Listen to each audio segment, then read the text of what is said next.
Well, I'm delighted to be joined by John Mullane. Usually we have a bit of an off-season, but there's no off-season this year. We're going full bore the whole way through the club season, which is great. John, how are you getting on?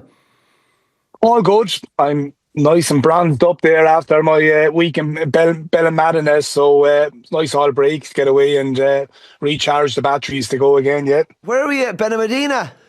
Ballymadanes, yeah, we go there every year. Same time every year, Sunset Beach. Beautiful. Very, very popular. It's an FBD hotel. So particularly now with you coming up with kids now, I'd highly recommend it. We're going there the last, 12, 13 years. I suppose, look, when you go on a holiday, when you're comfortable going into a place, going into a hotel, surrounding areas, know all the bars, know all the restaurants, 15 minutes in a taxi from an airport, you can't really go wrong, That's why I repeatedly go back to Vegas. I know what I'm getting every time I go there. But we actually did, we went on a training camp at Offaly in Benamedina years ago. And it was lovely. Now, we enjoyed ourselves. We trained hard, but we enjoyed ourselves as well. It was a lovely part of the world. And we were in a lovely restaurant every evening. And it was gorgeous now. But you could fairly pick out the 30, milky white Irish lads on the beach fairly quickly. Yeah, we went to La Manga. Is it La Manga? Yeah. Is that the place? We were. That's just a bit down. I think down in just off Fungarola, I think there. So we were in La Manga there in 2010. I think Davy brought us in 2010. Yeah, we won the Munster Championship. Yeah, lovely spot. Up in the hills, isn't it? Kind of a golf kind of a sort. Yeah. Now that's the one and only Offaly trip away, I think, in the last 15 years. So whether we tapped the finances out too much or what, I'm not sure. But I don't think anyone has been back since. The boys might have got a holiday. No, they didn't actually. When they won the Joe McDonagh, they got funds for a holiday, but I think they put it back into their training camp or their training funds for the year after. But we've brought up the county season, and it might be the county off season, but it's never an off season, and there's always something going on. And obviously Pat Ryan's departure, Mull, from the Cork hot seat is, the big talking point at the minute. First reactions, were you shocked by it, surprised, or? To be shocked, yeah, I was a bit shocked. I thought he'd stay on for another year.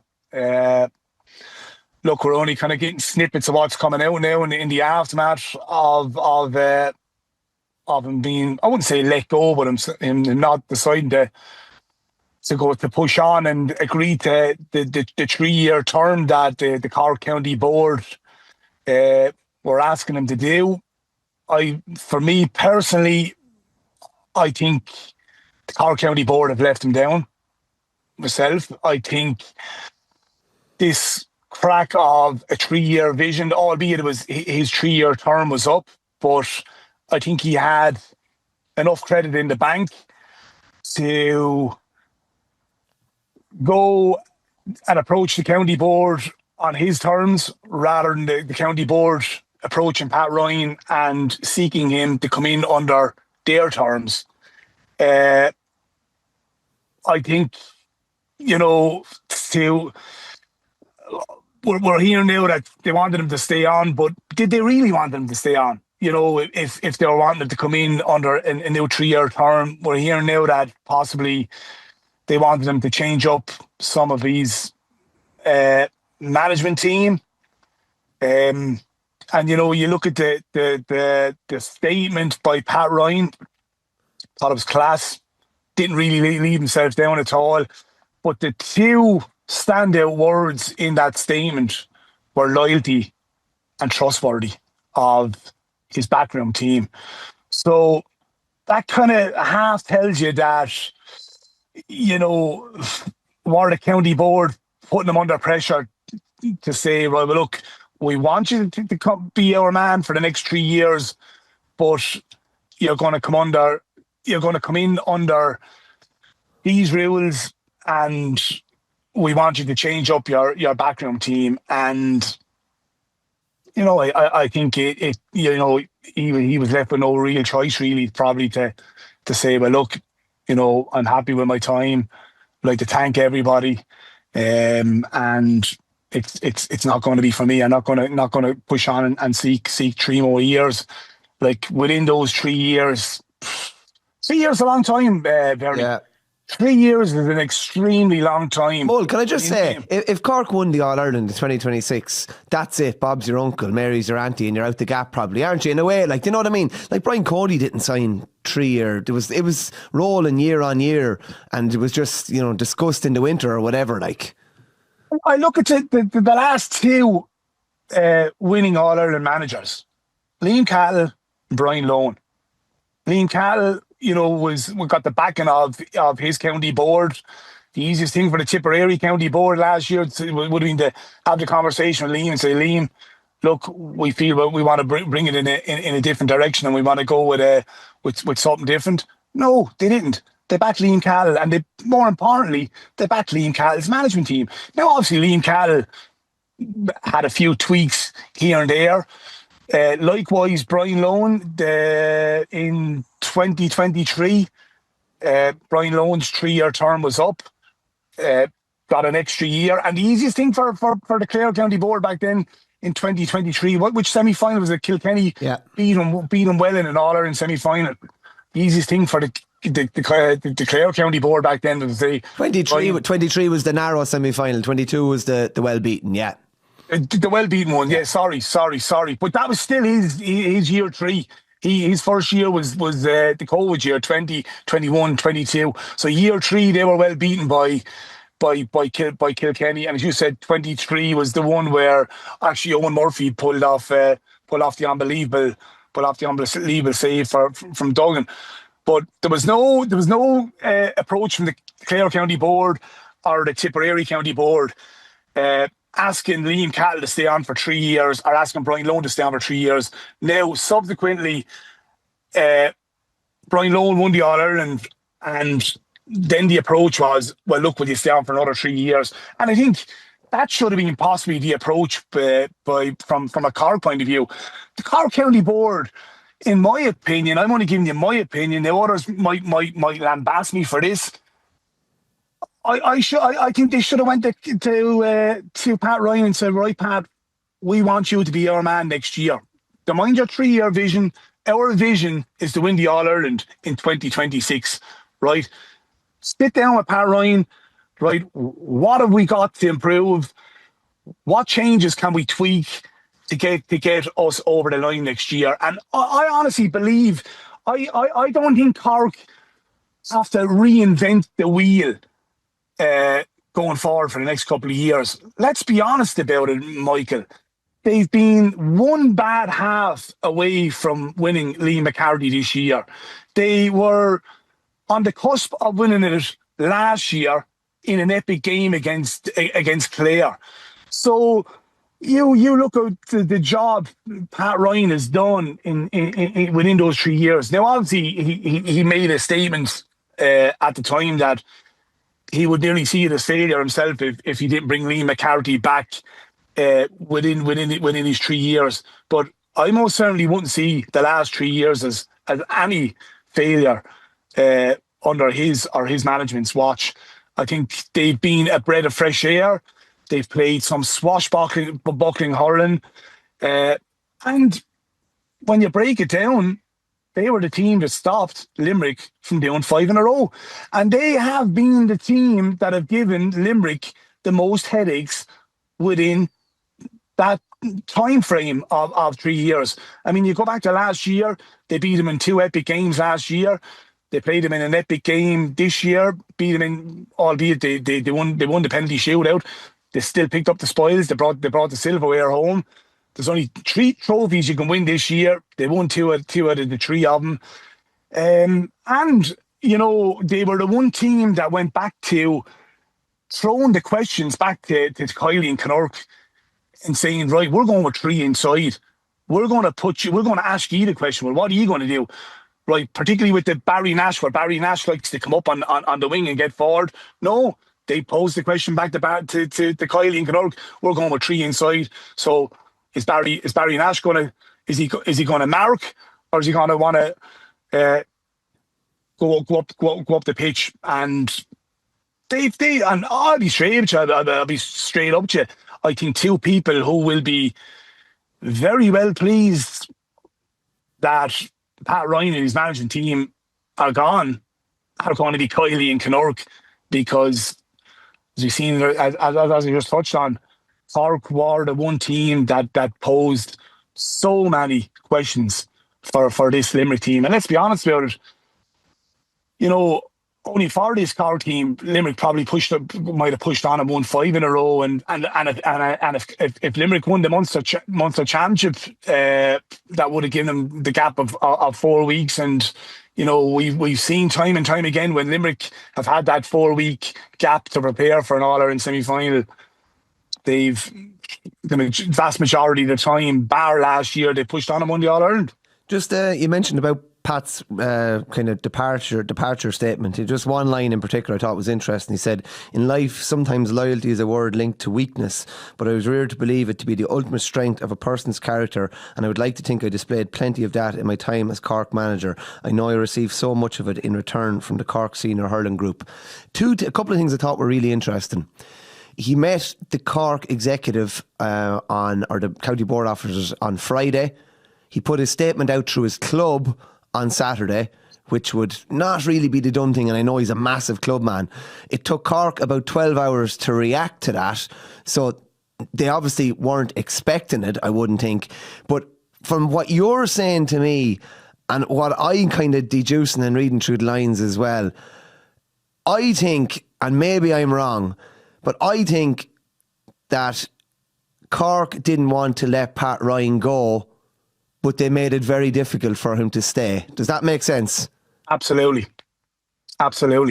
And hence, as we just touched on, those 2 words are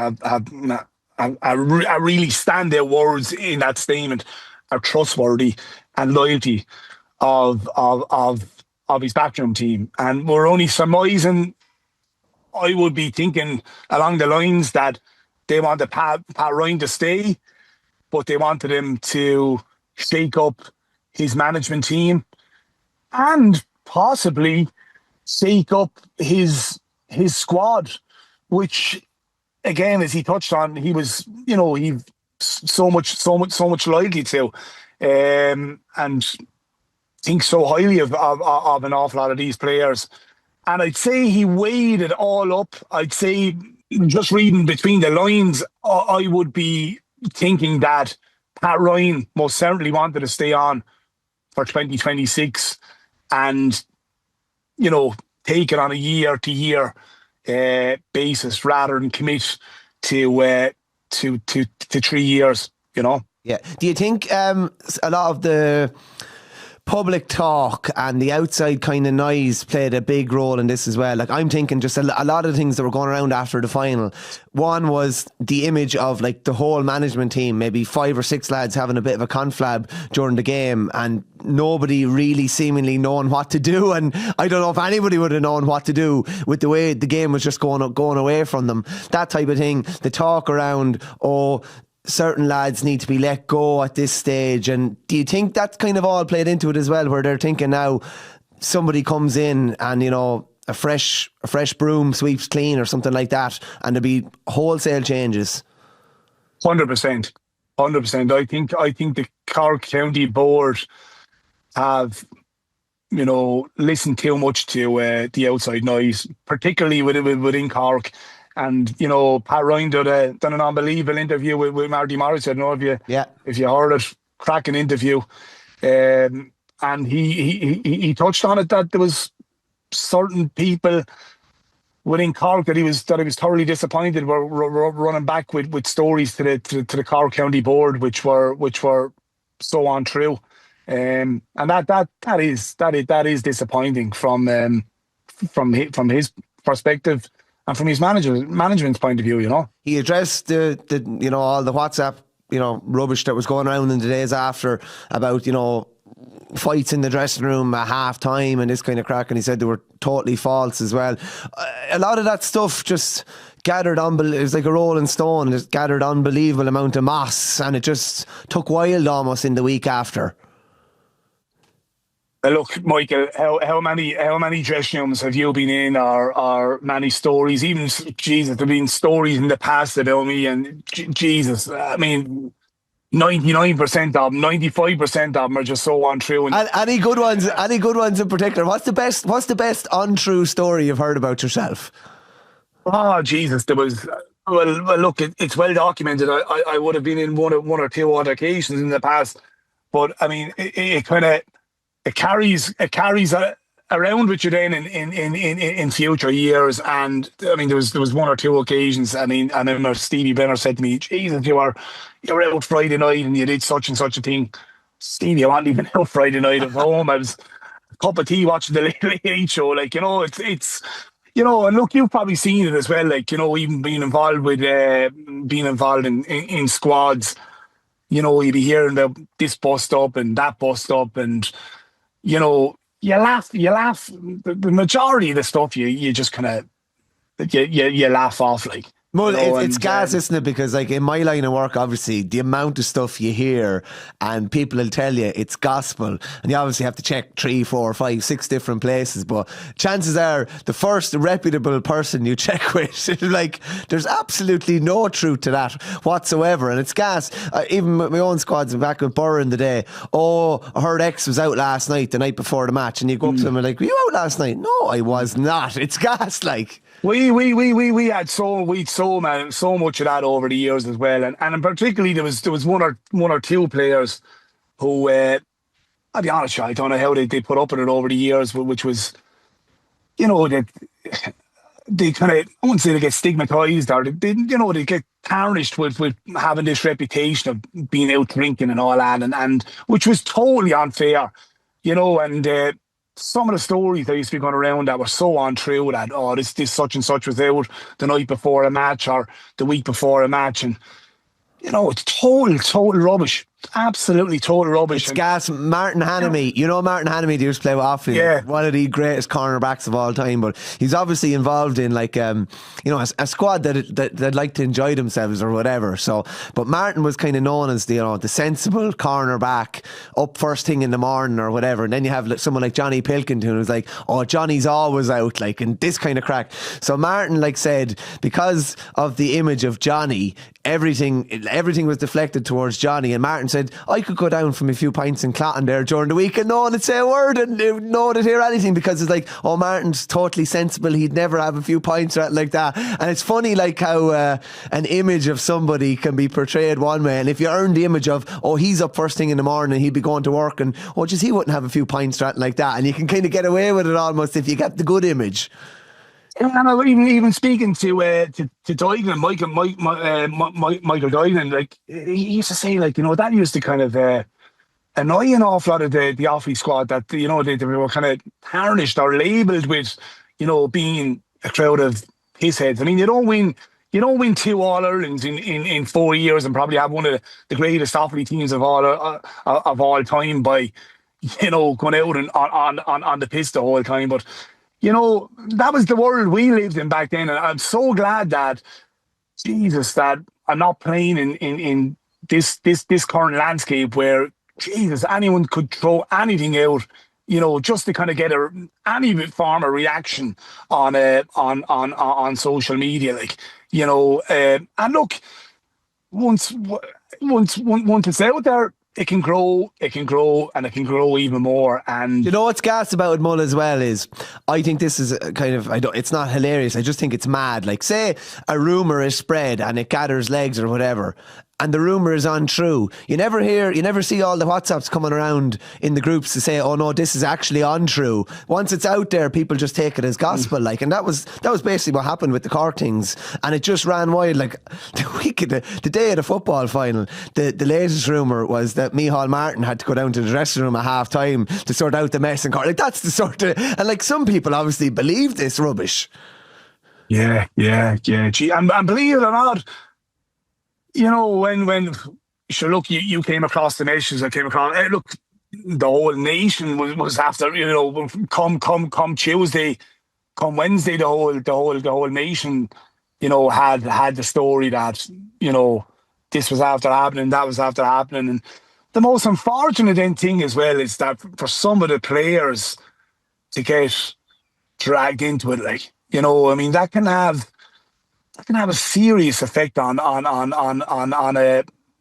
on a person outside of the game, and not alone that, it can have a serious effect on their family as well. Like, you know, I mean, nobody ever takes that into account. Like, you know, so yeah, look, fair play to him, you know, and look, Pat Ryan being Pat Ryan, he done it in a lovely way where he just let time die down, and then he just, you know, quenched the rumours, and fair play to him. You know, I just thought it was the mark of the man, the way, you know, the statement, the way he quenched all the rumours, and I just felt overall, I think he deserved better from the Cork County Board. I'll be straight up to you, I think he deserved better. And look, I mean, the one standout thing for, you know, under his 3-year term, I mean, and this is the one thing why Cork supporters will absolutely love Pat Ryan going forward into future years. And he'll always hold a special place in our hearts. He buried his brother on the Friday, Michael. Yeah. And the following day, on a Saturday, he was down in Páirc Uí Chaoimh, you know, with the players, with his management team, doing interviews. And I don't think Cork supporters, I don't think anyone across the nation will ever forget that moment, you know? Yeah, 100%. I think everybody, you know, from that point of view, was willing Cork to do it. And I thought the perfect storm was almost building up that they were going to do it. And it would have been an unbelievable highlight to what was a really difficult year, obviously, off the pitch. But just what you mentioned about Pat there, Pat was class to the end, even in any interviews he did, his statement as well. The Cork County Board, you'd have to say, very questionable that some of the class or lack of class may be shown from them. But who's the next man in, Mull? I have to say, I said it on the Monday after the All-Ireland final, I thought there would be change just from the nature of how bad that second half was and the potential scarring from it. I know Jimmy Barry Murphy's been thrown out there. I think that's fanciful to think that he'd come back for a third time, particularly at the age of 70. I know he's involved with the Bars again, and I know he'd be welcomed with open arms. I think Ben O'Connor is the next man in. He has the same kind of pedigree as Pat, All-Ireland under-20 success, led Charleville to an intermediate in Cork, a Munster intermediate, brought them all the way to an All-Ireland final, was coach at Middleton when they won in 2021, and obviously the under-21 in 2023. And I just think that they might need that no-nonsense, abrasive kind of style, straight-talking style. I think they might need that. I don't think they'll be looking beyond him, to be honest with you, and I'd be surprised if any other phone calls would have been made to anybody else. No, I totally agree with you. I think it's, if Ben O'Connor wants the job, I think it'll be his. And look, the bookies obviously know something. He's 1-5 on to get the job. The most interesting thing, you know, when you touch on, I mean, the easiest thing is you know, manager, but it's the package that you have to bring with you is probably the most important part of it all. So it will be very interesting what type of package, what type of personnel he surrounds himself with. And Jesus, I don't know, Verney, like. I wouldn't rule it out, and I would love to see something like that, you know, Ben O'Connor manager, and why not have an experienced head like Jimmy Barry Murphy? Oh yeah, more in the not as banished or maybe, but involved. Yeah, in the backroom team, and geez, I done a preview night with Jimmy down there the week of the All-Ireland. Such a lovely man, and you can see why he's adored down. Mull, you will not meet better. You will not be better, and he is absolutely loved inside and outside of Cork. Jesus, nobody would ever have a bad word to say about him. And honest to God, now I really enjoyed my company with him that night, and I could see why he's so adored down in Cork. And like, remember, Ben O'Connor, Jimmy gave Ben O'Connor his debut, and I would love to see something like that where if Jimmy was in the backroom team, he was in Ben's backroom team, just a little father figure back there, experienced head. You know, at the end of the day, Ben O'Connor might even need someone like that, like to kind of, to kind of bring him along. Like you even look at Derek Ling, like he's still constantly on the phone to Cody every now and again, looking for tips. So Jimmy could be that little guidance for Ben in his first year or two, and he would also be a great figure for some of these young Cork lads that I'm sure now that if Ben does get the job, that they'll look the blood. And maybe then someone like Sean Og, and maybe the Rock as well. Ronan Curran was with him with the 20s as well, so I'd imagine he could be Ronan Curran. I would imagine that it will be, filled with some of those past players in the mid noughties. But yeah, I would like to think that maybe Jimmy could have some role to play in, Just, there was an interesting one the week after the All-Ireland final, and there was all those rumours going around.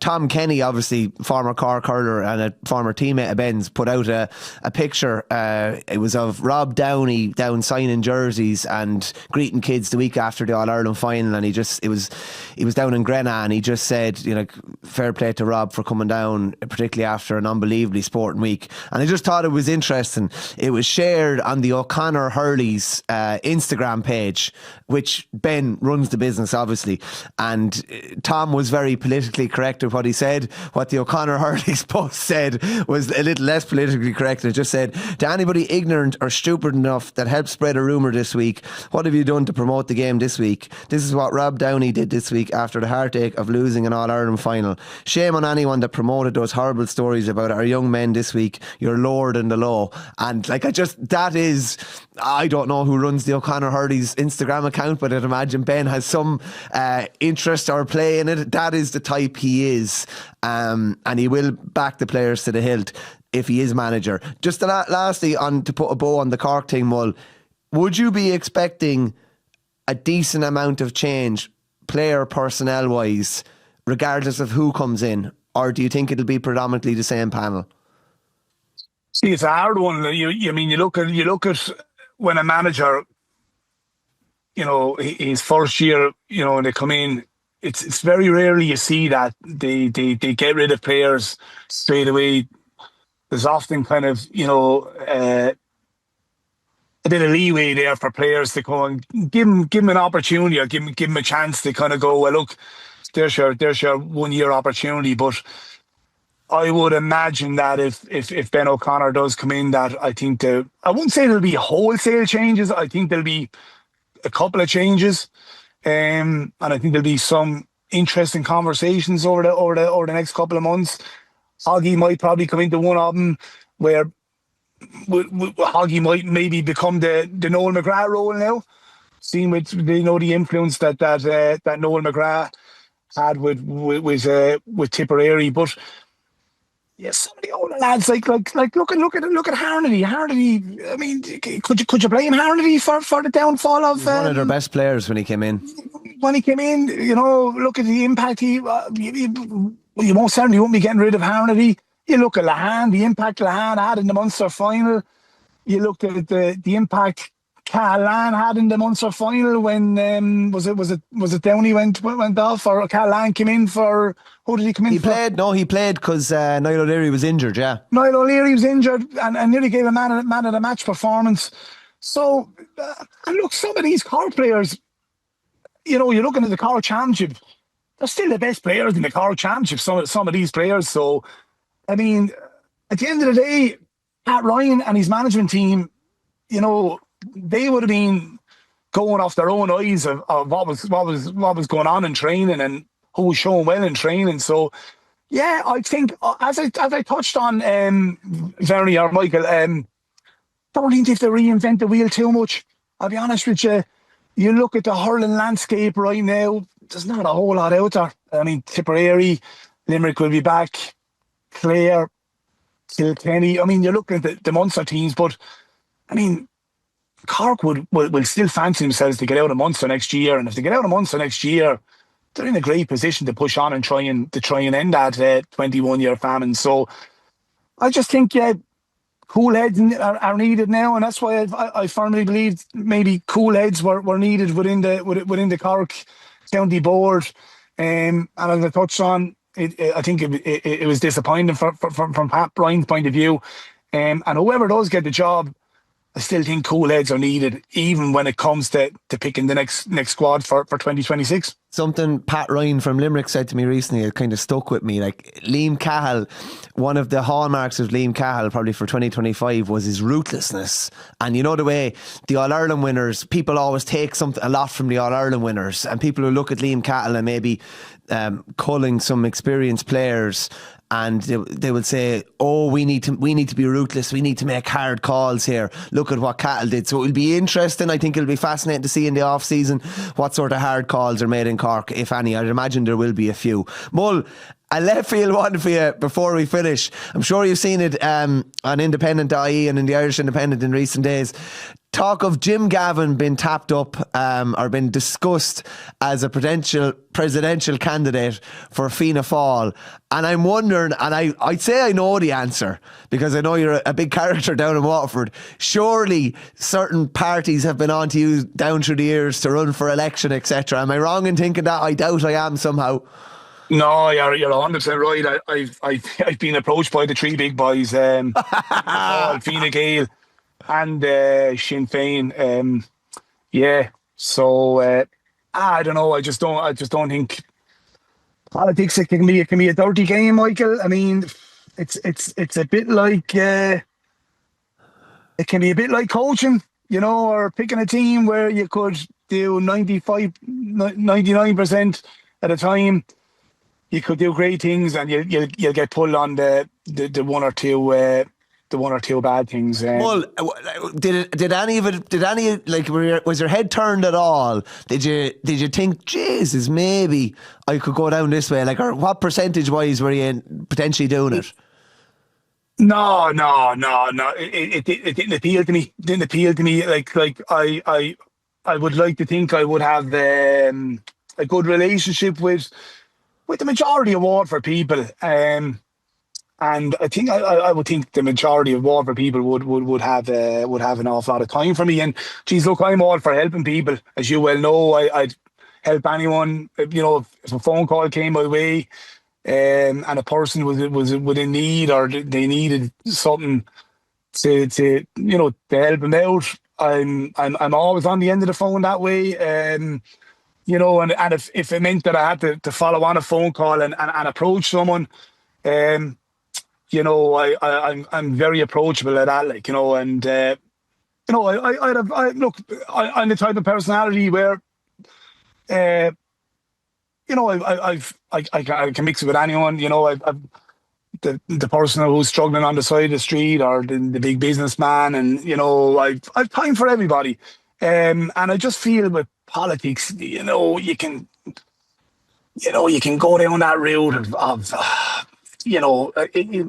there's the dirty side of politics, and you could end up falling out with people, and rubbing people up the wrong way, and I'm not into that. Like, I'm not into that. I often think I'm more of the person who likes to put the pressure on the politicians or the councillors to get stuff done, if that makes sense. Or the GAA. Or the GAA, absolutely. Well, look, that's the one thing. I'll keep speaking up for what I believe is right, and what I believe is right by our members. And that's one thing. I'm vocal. I'll continue to speak up for what I believe is right, and what I believe is right for within GAA circles. I can see the number plates going around. Mull for Prez. Mull for Prez, yeah. You wouldn't even need to go to the Oris in the Phoenix Park. They could somehow mould the van, a bigger van or something like that. Well, one thing I'm not into now, and I detest it, is this. Oh, sorry for my language. Is this mammy and daddy and grandfather and grandmother politics? That drives me crackers. Mammy and daddy vote for such, or granny, or what you call it. That's right. I think every person should, whoever they believe is the right person to put in there, they should vote for that person, rather than going down the the family side of politics, saying, "Oh Jesus, you have to vote for such and such a person," and that's why Irish Irish politics is where it is today. That we continue to keep voting in the same people over and over and over again, because there's that kind of family line going back generations where you have to vote for this party or you have to vote for that person, which I think is wrong. It's gas you say that, and we'll just finish on this. I vote for people that I'm friendly with, that have done things, not things for me, but have done things within my community or something like that. And I honestly don't care what party they are. Exactly. I'm the same.